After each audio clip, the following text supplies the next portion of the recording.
Just a fun thing about me. But you had a question, so let's go ahead and do that. Do you ever second guess your decision to finish the series? Do I ever second guess my decision to finish the series?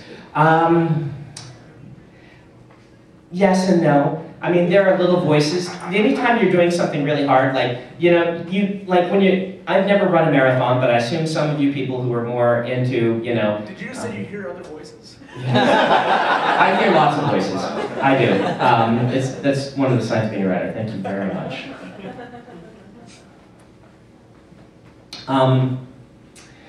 I have never seriously regretted it. The only time I seriously regretted it was the night after I said yes. How many of you heard this story at one of my signings? Okay, a good number of you. I'll give you the very short version then. It was that night after I just said yes, what did I just do? No one can write this book but Robert Jordan, so I'm going to fail. That was the really, the big second guessing. Until I came to the decision that as a fan, I would rather do it myself than let someone else screw it up, because I feel someone else would have screwed it up more than me. Though I really do believe that no one can write this book like Robert Jordan could. In fact, I mean, to be perfectly honest with you guys, I think what I'm writing is a patch. I'm a religious guy. I believe in the afterlife. I believe that someday you are all going to be able to read Robert Jordan's version of these books. And my books are just to get you there, to tide you over until you can get the real ones. And I hope to do a really good job, so it's not an excruciating wait. That you can get that closure and get those books you want. But someday, mine are going to get replaced with the authorized versions. And I'm perfectly all right with that because I want to read them too. Partially realizing that was something that helped me. Partially realizing I didn't want anyone else to screw this up.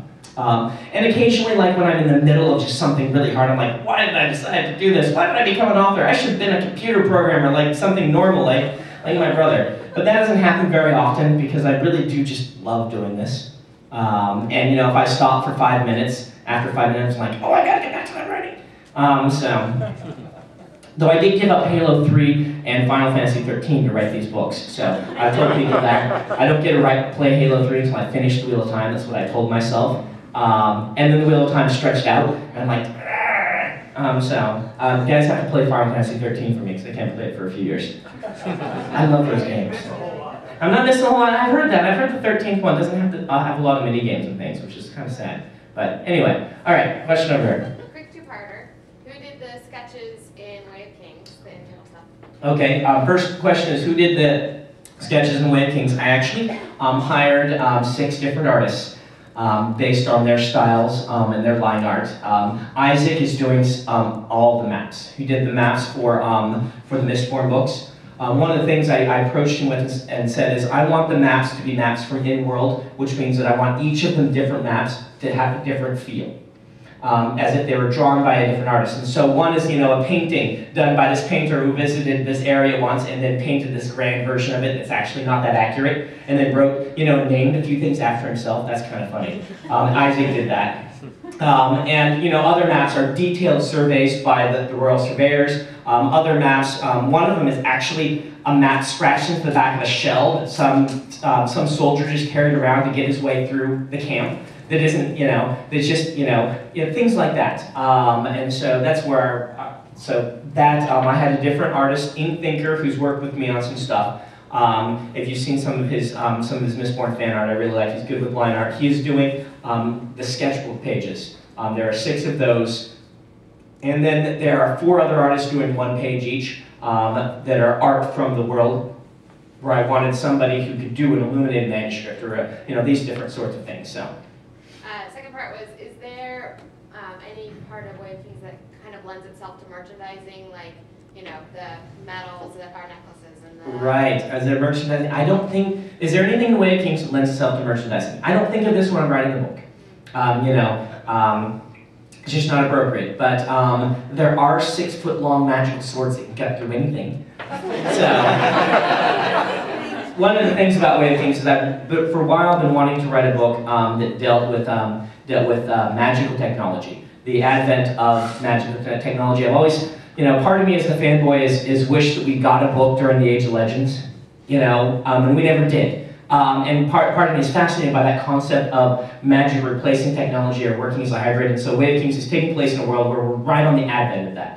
Things are just starting to appear. They're having devices that will cool a room or heat a room instead of and they're magical. They're gemstones infused with this stuff. And so we're right at the advent of that. So the jewelry with gemstones could work. But one of the extrapolations that came from that as well.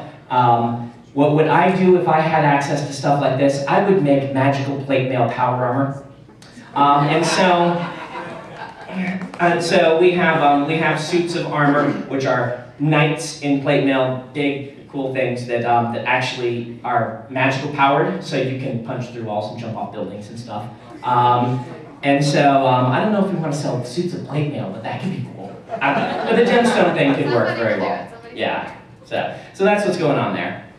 Right here. I've heard mention of a sequel to Warbreaker. Is that still in the works? Sequel to Warbreaker, is it in the works? When I signed the Warbreaker contract, it was actually an interesting contract because what I signed for was 2 sets of 2 in separate worlds. I was going to alternate. So it was going to be Warbreaker and then something in my Dragonsteel world, which is one of my other long-time developed worlds. There was kind of a standalone, and then a half sequel to Warbreaker, and then a half sequel to the Dragonsteel book. The book was called Lyra Park Mill. I posted some chapters on my website. The Wheel of Time came at me when I was halfway done with Lyra Park Mill. And it wasn't going very well, so I was happy to put it aside. Warbreaker turned out pretty well. I liked Warbreaker. I do have a half sequel planned, which means that some of the characters will go on, but it is not a continuing story, if that makes sense. Standalone book, but another sequel in the world with some of the same characters. Because I haven't cut off in the middle of the story, I don't feel like I have any urgency necessarily that I have to finish that. And so I will someday do it. The book is called Nightblood. Until it gets changed, named after the sentient talking sword who likes to kill people. I will someday write that, and this kind of ties back to what is the release schedule. I actually didn't completely answer that. Way of Kings is 10 books. Stormlight Archive is 10 books. Tom asked me not to tell people that, so you pretend I didn't tell you that, because he thinks that it'll scare people off by being so big. You're Wheel of Time fans. If you got scared off by big books and long books, then you wouldn't be here. I do have all 10 books plotted out. I do this with my books. It's just something I like to do. I like to know, so I know what's happening in each of the books. I promise one every other year. Sometimes they may be faster, but the thing about the Stormlight Archive is I like to do new things, and I think people like to occasionally get new things. So what I kind of told Tom for my schedule that I was planning was first one, then a 2-year gap, and then 2 in a row, and then a year gap, not a 2-year gap, but a 1-year gap, and then a year gap where I release a standalone, so either the Warbreaker sequel or Elantris or another standalone I've been working on for a while, and then 2 more, and then something like that. So 2 in 1, 2 in 1 is what I'm planning right now. Do you feel like you're being prepared for that whole moment when you have fans 20 years from now that are like, when is he going to release that? Yeah, You're meeting a lot of people that being involved in Wheel of Time fandom has prepared me for a lot of things. We should really be making Jason do that because he's my handler. Really should. Yeah, I mean, back in the back, goofing off. He really does look slick in that suit, though, doesn't he? We pick on Jason, but we really appreciate Jason. We should mention that. He's fun to pick on, but he is, he's a long time been the heart of Wheel of Time fandom, and even people like me who weren't deeply involved in it were touched by Jason's work in the community years before I was involved in this. So we really appreciate you, Jason.